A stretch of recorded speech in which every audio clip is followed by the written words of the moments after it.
Welcome back to the deep dive. Today we're actually not just reading a textbook. We're stepping onto a battlefield. Yeah, an invisible one. Right. It's a battlefield you can't see, but it's happening right now continuously inside potentially billions of cells across the planet.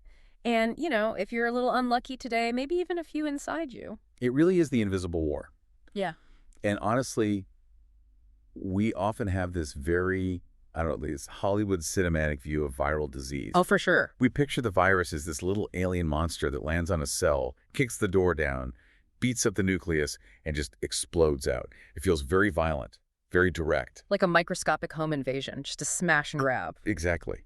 But the biological reality is so much more sophisticated. It's a chess match. A really high-stakes one. Very high stakes. It's a molecular chess match between viral strategy and host defense. And today we're breaking down exactly how that game is played. And we're focusing strictly on the how today. Because we've talked before about what a virus is, the structure, the DNA or RNA, the capsid geometry. But today is about the shift from biology to pathology. Right. How do we get from a strand of genetic material to an actual fever or a rash or a tumor? This is the bridge. If you're a medical student listening to this right now, this is the pivot point where microbiology stops being about memorizing bug names and starts being about clinical medicine. Yeah, the stuff you actually see on the wards. Exactly. We're doing a deep read of Murray's Medical Microbiology, specifically Chapter 37, Mechanisms of Viral Pathogenesis. This chapter effectively builds that bridge between the virus particle and the patient in the bed. And we're also layering in some key clinical insights from Joette's Chapter 30, just to really flesh out the picture. Our mission here is clear. We want to understand why some viruses kill a cell instantly, why some hide out for decades. The sneaky ones. Yeah, and this is the part that always blows my mind, honestly, why feeling sick is usually your own body's fault, not the virus's. That's the huge aha moment we're aiming for today. If you walk away with nothing else, remember that the symptoms you hate, The fever, the ache, the congestion. right, all of that, those are actually the sounds of your body winning the war. It's crazy to think about. So let's look at the roadmap. We're going to track the virus's journey chronologically, following the structure of Murray Chapter 37. First, we have the breach. Entry and dissemination, getting in and moving around. Exactly. Second is cytopathogenesis. What happens to the cell once the enemy is inside? Third, we look at the dark side. Oncogenesis. How viruses cause cancer. Yep. Fourth is host defense, the counterattack. And finally, epidemiology, which is how the physical structure of the virus dictates how it spreads through a population. It's a full journey, literally from the first breath to a global pandemic. Let's start right at the gates then. Phase 1, the breach. The opening move. You really have to realize that the human body is designed, first and foremost, to be a fortress. We are covered in skin, and skin is an absolute marvel of engineering. We totally take it for granted, but it's formidable. It is. The outer layer, the stratum corneum, is dead. It's keratinized, it's tough, it's dry, and it's constantly shedding. Right. From a virus's perspective, skin is a desert wasteland. Remember, viruses are obligate intracellular parasites. They need living machinery to replicate. They need wet metabolic cells. So most viruses look at intact skin and just bounce right off. So they need a back door or a battering ram. Exactly. To breach the skin, you generally need trauma. A cut, a bite, a needle. Murray calls this the breach of natural barriers. Rabies is a great example of that, right? Perfect example. Rabies can't go through intact skin. It needs a dog bite to inject it past that barrier directly into the muscle and nerve tissue. And same for things like hepatitis B, hep C, or HIV.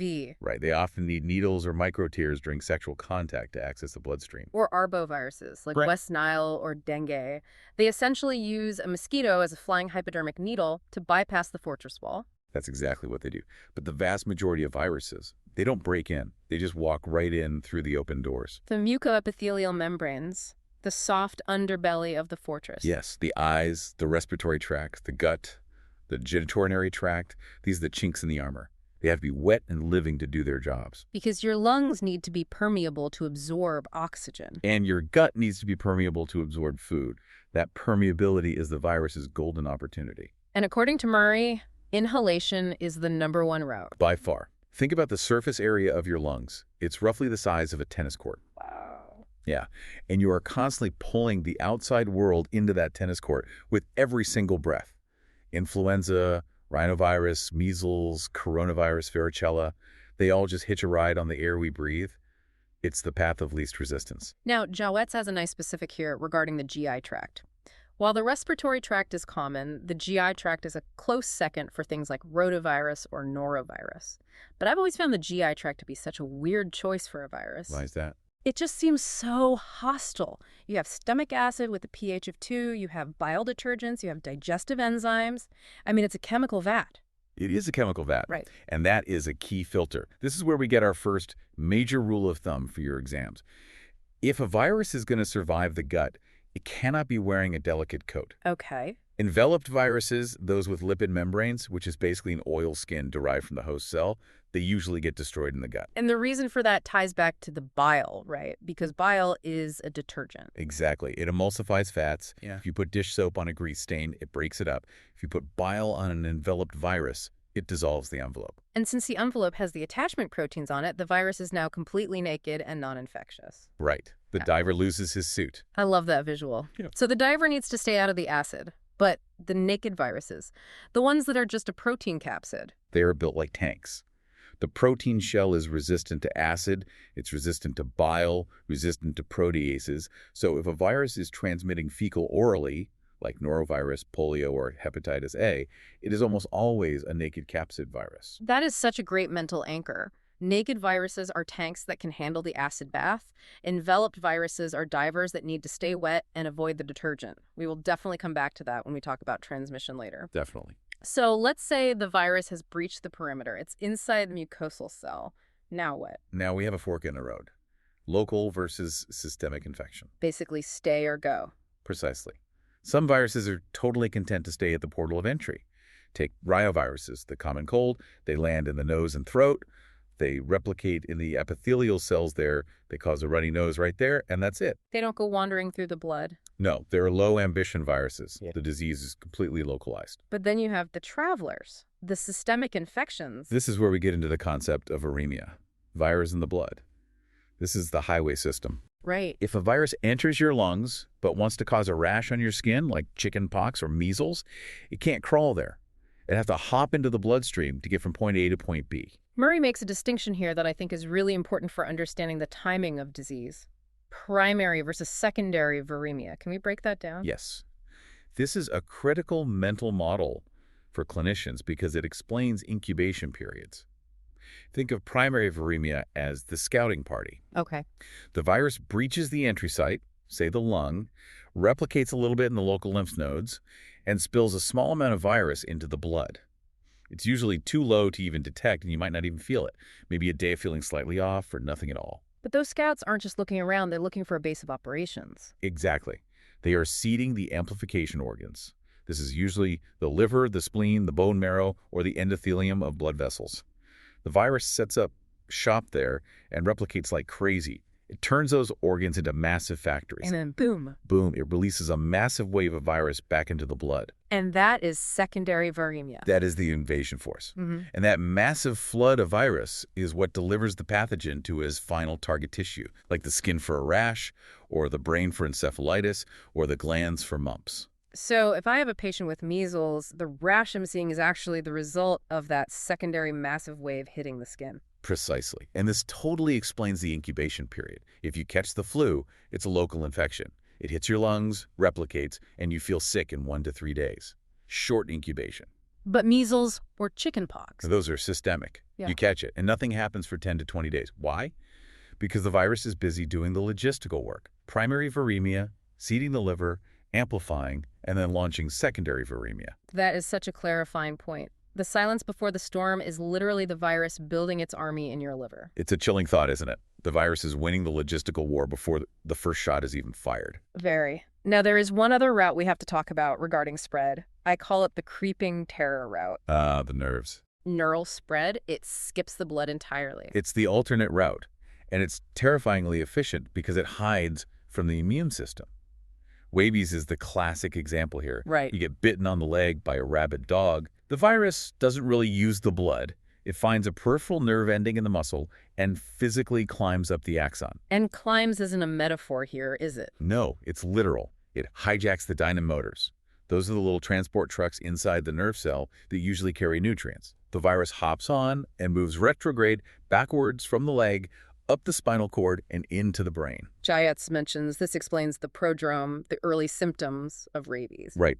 Before the madness or the hydrophobia sets in, patients often report tingling, itching, or twitching, specifically at the site of the old bite. Wow. That's not the wound healing.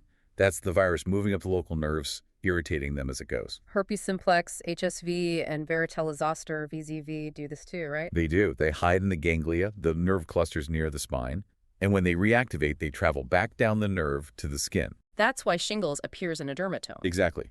A specific band of skin served by one nerve root. It's literally tracing the wiring diagram of the body.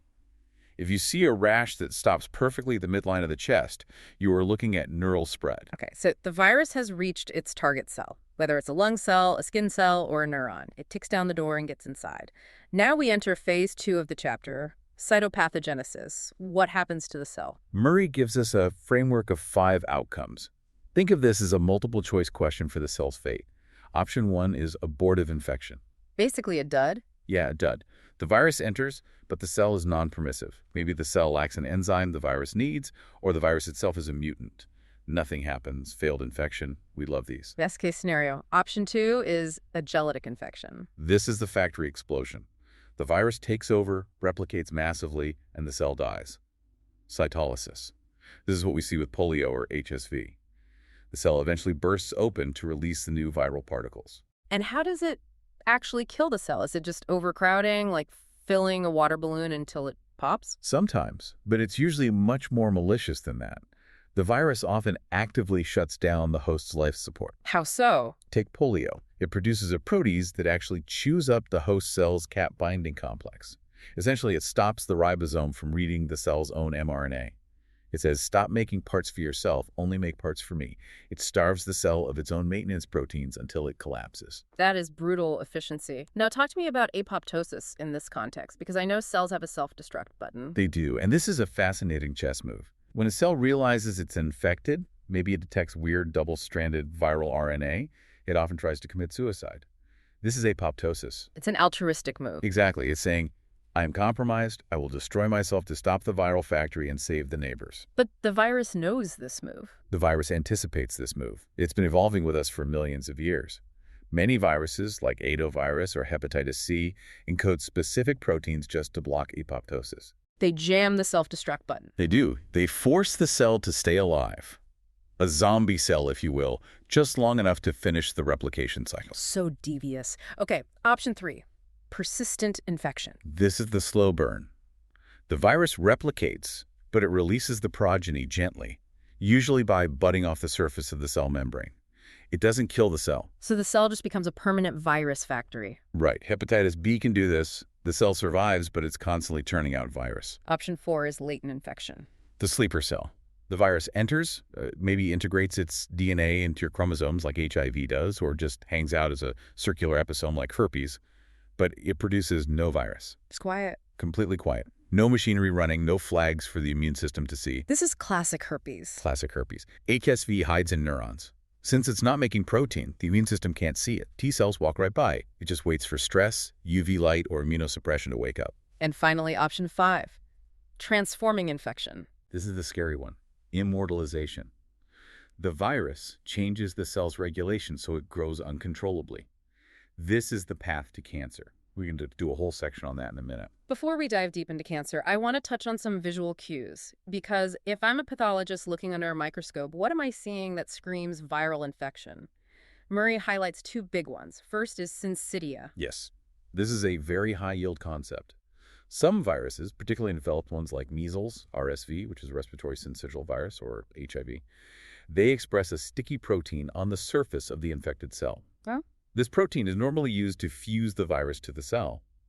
But when it's expressed on the cell surface, it grabs onto the membrane of a neighboring uninfected cell and fuses them together. Like melting 2 wax balls together. Exactly. Then it grabs another and another. You end up with one massive blob of a cell with 20 or 30 nuclei inside it. That is a syncytium, a multinucleated giant cell. Why does the virus do this? Is it just making a bigger house? It's a stealth tactic. By fusing cells, the virus can spread from cell A to cell B to cell C without ever having to go outside into the extracellular fluid. And who is waiting in the extracellular fluid? Antibodies. Right. By using syncytia, the virus tunnels through the walls instead of walking down the street. It completely bypasses the humoral immune system. That's incredibly smart. And the second visual cue, inclusion bodies. These are the fingerprints left at the crime scene.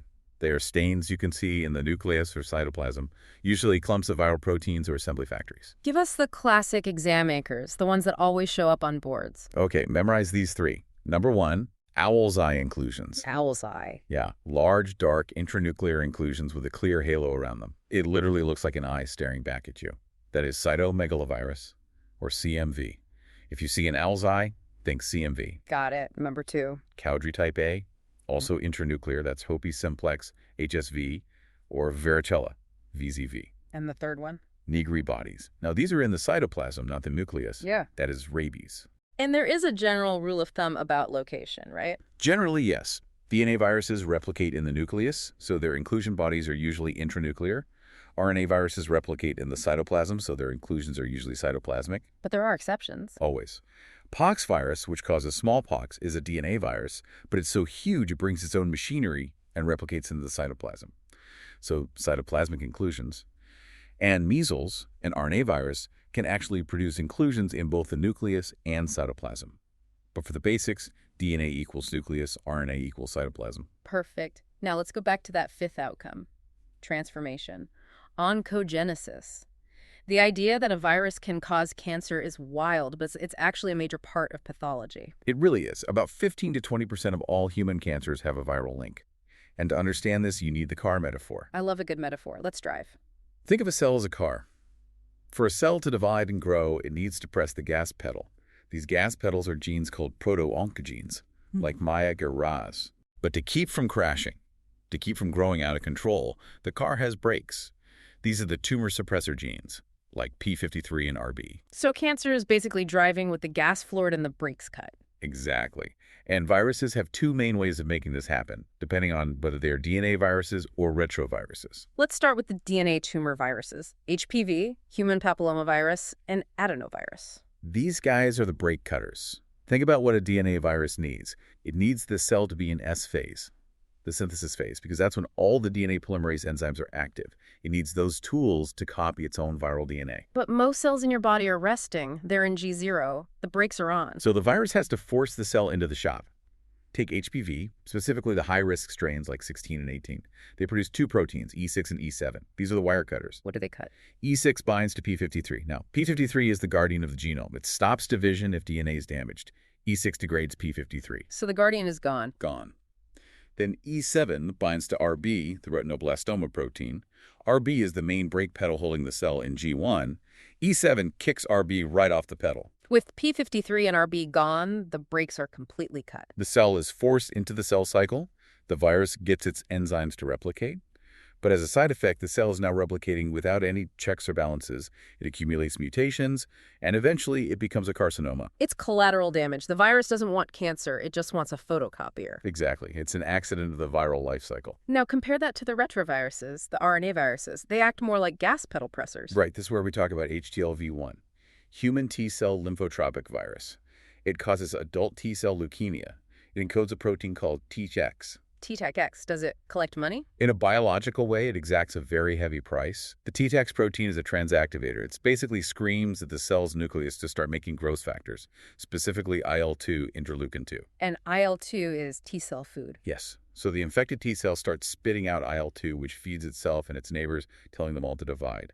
It creates an autocrine loop. It literally feeds itself. Right. It jams the gas pedal down. Uncontrolled proliferation leads to leukemia. And then briefly, there's the third method, indirect oncogenesis. This is hepatitis B and C. The repair gone wrong scenario. Right. Precisely. These viruses don't necessarily carry an oncogene, but they cause chronic, decades-long inflammation in the liver. Constant damage, constant repair. The liver cells are dividing over and over to fix the injury. And the more you divide, the higher the chance of a random mutation. Exactly. Eventually you hit a jackpot mutation, and it's hepatocellular carcinoma. So we have entry, we have cellular damage, and we have cancer. But the body isn't just taking this lying down. Let's switch sides to the host defense, the chess match from the other side. The defense has two speeds, fast and slow, innate and adaptive. Innate is the first responder. And the absolute star of the show here is interferon, specifically interferon alpha and beta. The air raid siren. Perfect analogy. When a cell gets infected, it usually knows it's doomed. But before it dies, it releases interferon.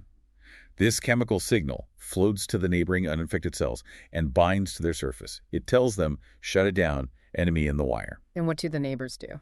They enter an antiviral state, they stop making proteins, they degrade mRNA, they basically board up the windows and lock the doors so the virus can't replicate if it gets in. But this comes at a cost to the patient. A huge cost. You know that feeling when you have the flu? The aches, the fever, the chills, the I can't move feeling, the malaise? I hate that feeling. That is not the virus, that is the interferon. Really? Yeah. The virus doesn't want you to have a fever. Heat kills viruses. The virus doesn't want you to ache. The flu-like symptoms are literally the side effects of your own innate immune response protecting you. That is a key takeaway. Feeling sick is often feeling your immune system working. Exactly. Now, the other innate player is the NK cell, the natural killer cell. These guys are like the military police checking IDs. How does that work? Every normal cell presents a protein called MHC class I on its surface. It's like an ID badge that says, I am self and I am healthy. But viruses are tricky. Right. To hide from the T cells, which look for specific viral peptides on that badge, some viruses like CMV tell the cell, hide your ID badge, downregulate MHC class I. So the T cell walks by and sees nothing. The infected cell is invisible. But the NK cell is suspicious. Its entire job is to kill anything that doesn't have an ID badge. It sees the cell with no MHC, assumes it's hiding something, and kills it. Damned if you do, damned if you don't. If you show the badge, the T cell gets you. If you hide the badge, the NK cell gets you. That's the pincer movement of the immune system. It's brilliant. Moving to the adaptive defense, the snipers. This takes days to weeks to spin up. You have humoral, which is antibodies, and cell-mediated, which is T cells. What's the division of labor there? Antibodies are for the streets. They patrol the blood, the lymph, and the mucosal surfaces. If a virus is floating around outside a cell, antibodies can grab it, neutralize it, and stop it from entering a new cell. So they are roadblocks. They are roadblocks. They are crucial for preventing viremia and reinfection. This is what vaccines mostly give you. But what if the virus is already inside the cell? Antibodies can't reach inside. They're too big. You need the door kickers. The CD8 cytotoxic T cells, they scan cells for viral peptides presented on MHC class I.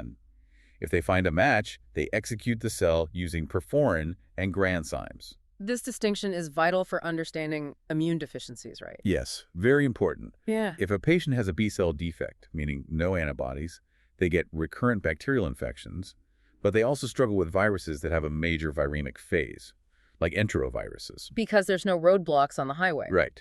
But if they have a T-cell defect, like an AIDS or after an organ transplant, they get hammered by enveloped viruses and latent viruses like herpes, CMV, and fungal infections, because they can't clear the infected cells. Now this leads us directly into the double-edged sword, immunopathology. This is my favorite part of the chapter because it totally flips the script. We often assume the damage in a viral disease is caused by the virus exploding cells. And sometimes it is. Sometimes, like in Ebola or smallpox or polio, it is. The virus destroys the tissue. But very often the symptoms are the immune response. We mentioned the flu-like symptoms from interferon. What else? Rashes. Think about measles. The rash of measles isn't the virus eating the skin.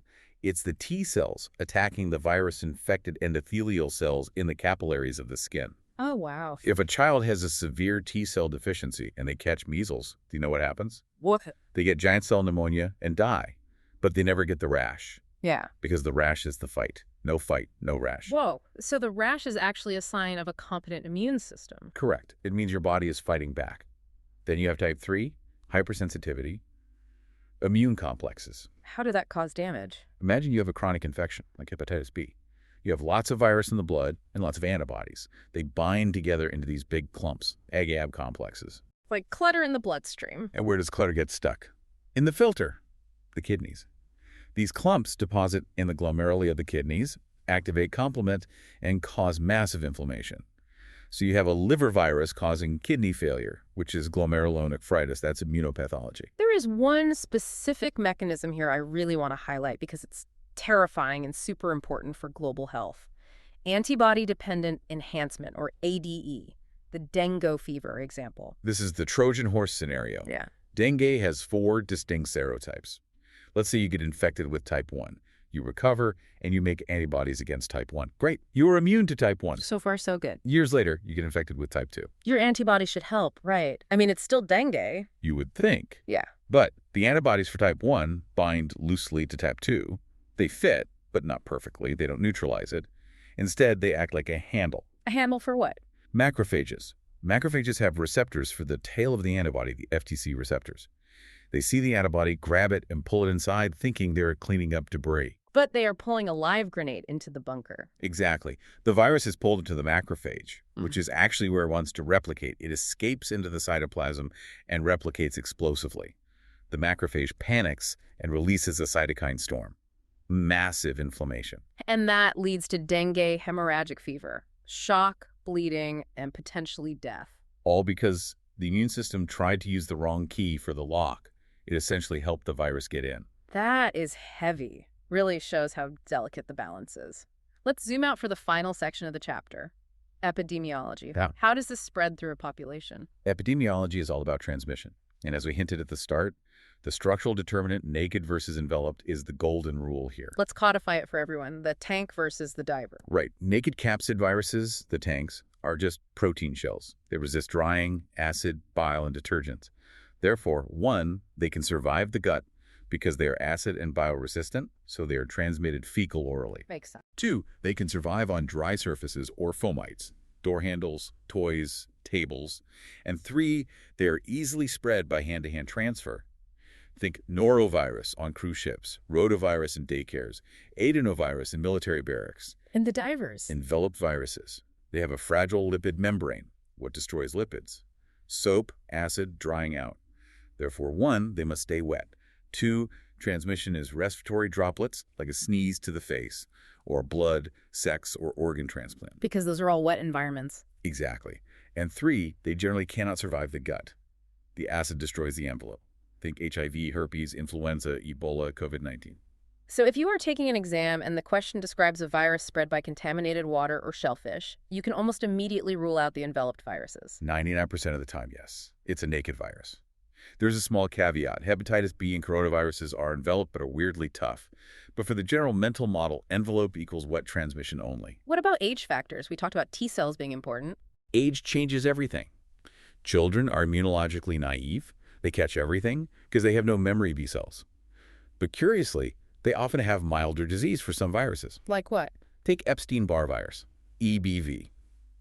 In a kid, usually a mild sniffle or totally asymptomatic, but EBV in a teenager or adult, mononucleosis, you are knocked out for a month. Why the huge difference? Because mono is an immunopathological disease. It's the war between the T cells and the infected B cells that causes the swollen glands, the fatigue, and the sore throat. Kids have a less aggressive cellular response, so there's less friendly fire, less disease. And elderly folks? They have waning immunity. Immunosenescence. That's why shingles pops up. The T cells that were keeping the varicella in check get tired, and the virus breaks out of jail. Finally, maintenance in a population. Yeah. Herd immunity. The concept is simple. The virus needs a chain of transmission. Host A to host B to host C. If host B is immune, either vaccinated or recovered, the chain breaks. The virus hits a wall. You don't need to vaccinate 100% of people to stop a virus. You just need enough walls so the virus can't find the open doors. Unless there's an animal reservoir. Right. Zoonosis. If a virus lives in birds or bats, like West Nile, influenza, or Ebola, you can't eradicate it with human herd immunity alone. It always has a hiding place in the wild. We eradicated smallpox because it only infects humans. We will never eradicate influenza because it lives in waterfowl. We have covered a massive amount of ground today. From the physics of the skin barrier to the wrong key of dengue antibodies. Let's wrap this up with a summary. Viral pathogenesis is really a story of progression. 1. Entry, usually respiratory or fecal oral, dictated by the presence of an envelope.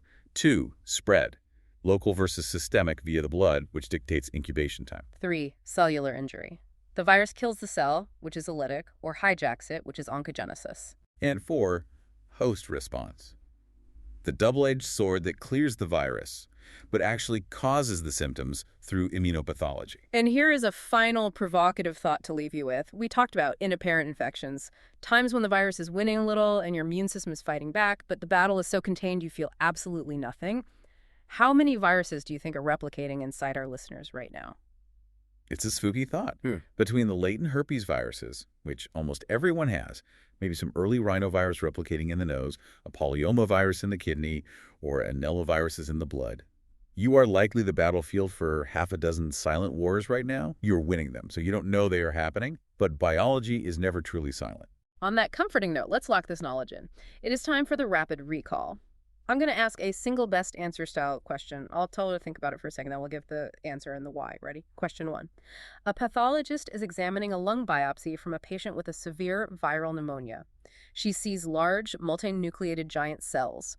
Which specific viral mechanism allows the virus to form these structures? Lock in your answer. The answer is expression of viral glycoproteins on the cell surface. This is syncytia formation. The viral fusion proteins on the membrane of the infected cell bind to receptors on neighboring cells, fusing them. This allows cell-to-cell spread protected from antibodies, common in measles, RSV, and herpes viruses. Question 2. A study on viral oncogenesis identifies a virus that encodes proteins E6 and E7. These proteins are observed to bind to P53 and RB. Which virus is this, and what is the net effect? Think about it for a second. This is human papillomavirus, HPV. The net effect is uncontrolled cell cycle progression.